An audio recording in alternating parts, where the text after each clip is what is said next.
Hey everybody, Ryan here at eTrailer. Today on our 2020 Jeep Cherokee, we're going to be taking a look at and showing you how to install the CURT Class 3 trailer hitch receiver. So compared to some of the other hitches, the thing I like most about this one is the way it's going to look. For the most part, it's going to be completely hidden. The only thing you're going to be able to see is this receiver tube opening, and so in my opinion, that really helps give us a more of a factory look to it. It's going to sit up nice and tight against the bottom of our Jeep, so it's really going to help with ground clearance. Really not going to take away from that. And the receiver tube is going to sit kind of just behind our bumper here. So it's going to give us some pretty decent bumper clearance. And that's really good because many of our Jeep customers plan on using their hitch to do a little bit of everything. Towing and even those accessories. So that extra clearance is really going to come in handy when we go to use them accessories, particularly the folding ones. So since this is a Class 3 hitch, it's going to give us that 2-inch by 2-inch receiver tube opening. That's a really common size, and we should be able to find just about any accessory that we would want to use. It's going to have a reinforced collar for extra strength, and I think it looks pretty good too. It's going to have that standard 5/8 pinhole. Now keep in mind, a pin and clip does not come included, but if you need one, you can pick it up here at eTrailer. We're going to have loop style safety chain openings, which aren't huge, but they do give us enough room to be able to use just about any size hook that we might have. Now, as far as the hitch's weight capacities go, they're going to have some pretty impressive ratings. As far as the maximum gross tongue weight rating, it's going to be 675 pounds. So that's going to be the amount of weight that's pushing down on the hitch. It's a pretty high number, so you should be able to use just about any size bike rack or cargo carrier that you would want to. As far as the maximum gross trailer weight rating goes, it's going to be 4,500 pounds. So that's going to be the amount of weight that's pulling on the hitch. So that's the weight of your trailer plus anything that you might have on it. Now this can be used with the weight distribution system, which is a separate component, but if you do use that, the weight capacities do increase.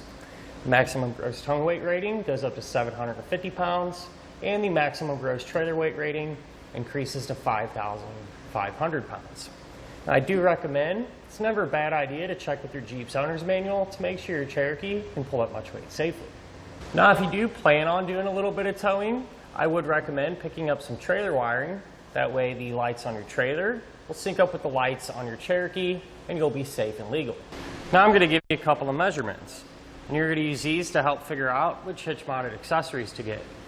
From the ground to the top inside edge of the receiver tube opening, that's going to be about 12.5 inches.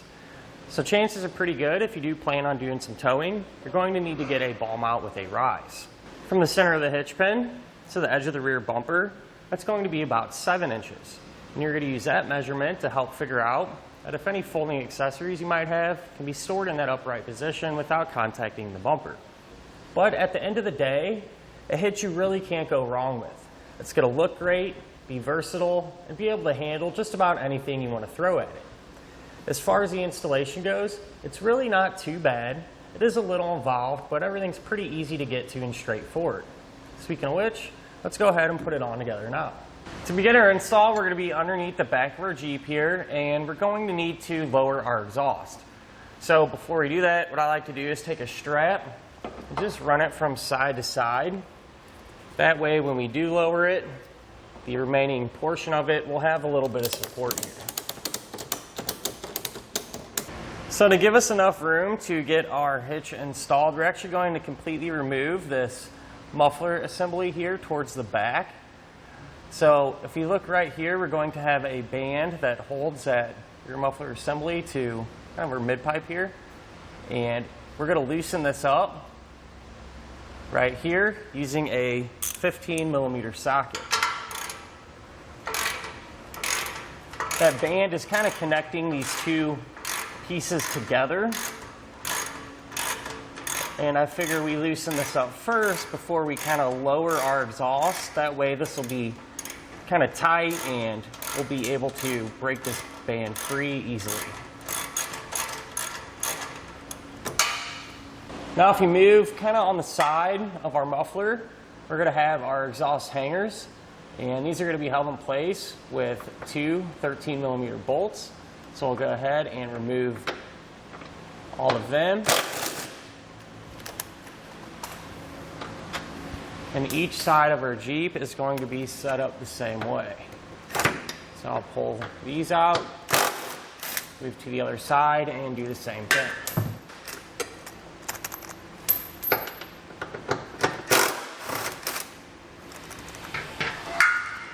So now with our muffler assembly all loose, we need to separate it where it connects to our mid pipe here.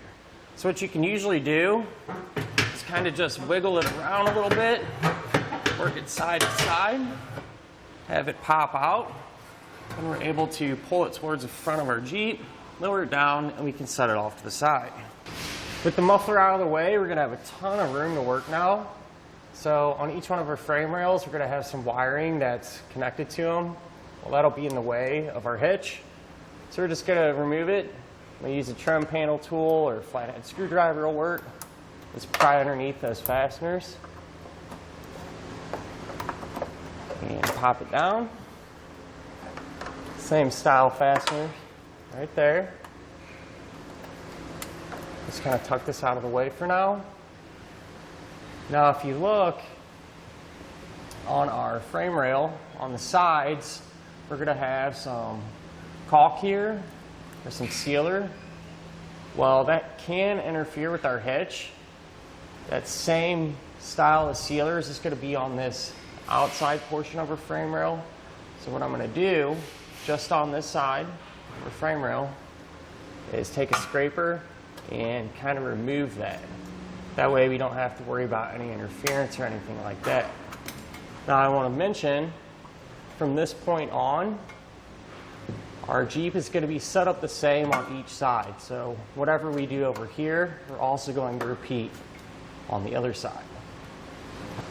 Now what we're able to do is get our hardware inside of the frame rail.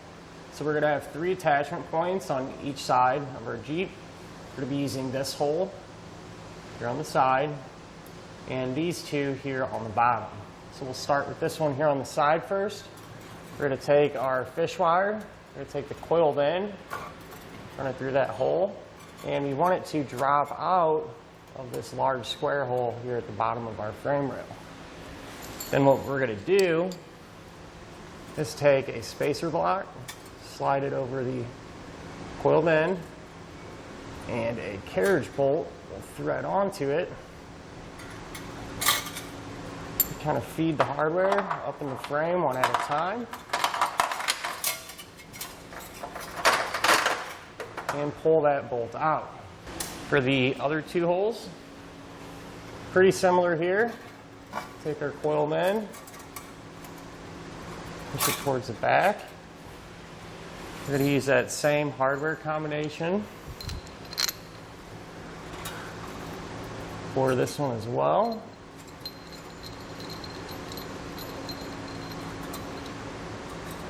Get that going.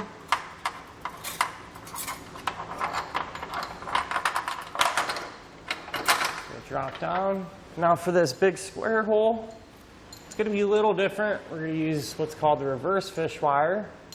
So we're going to take our coiled end, put on our spacer block,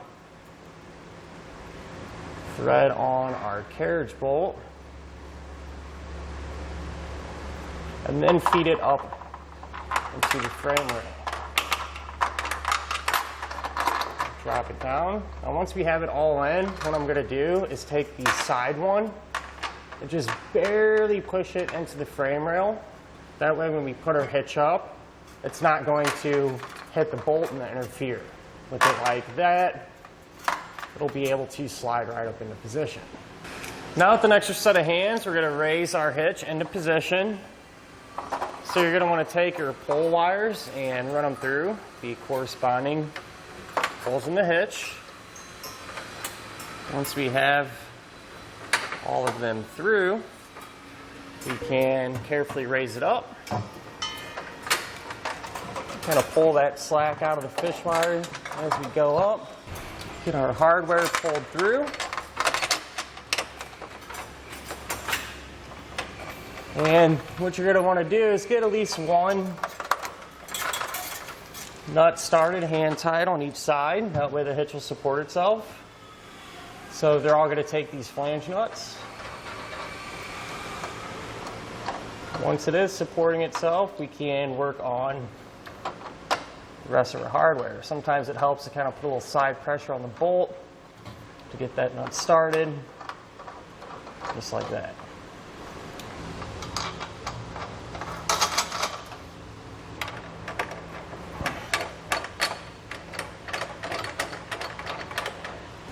With all of our hardware in place and hand tight, you can use a 3/4 inch socket to snug everything down.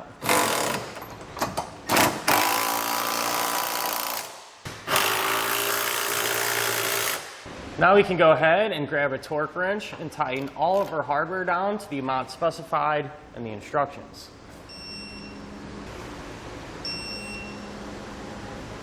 I can take our muffler assembly and raise that back into position and get it reconnected the opposite way that we removed it.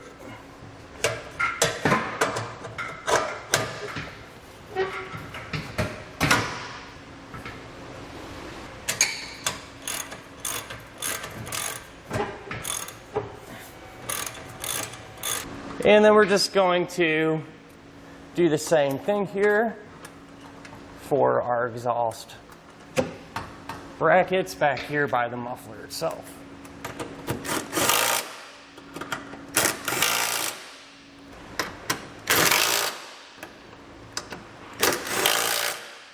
Now that our exhaust is reattached, we can go ahead and remove our strap and get that out of the way.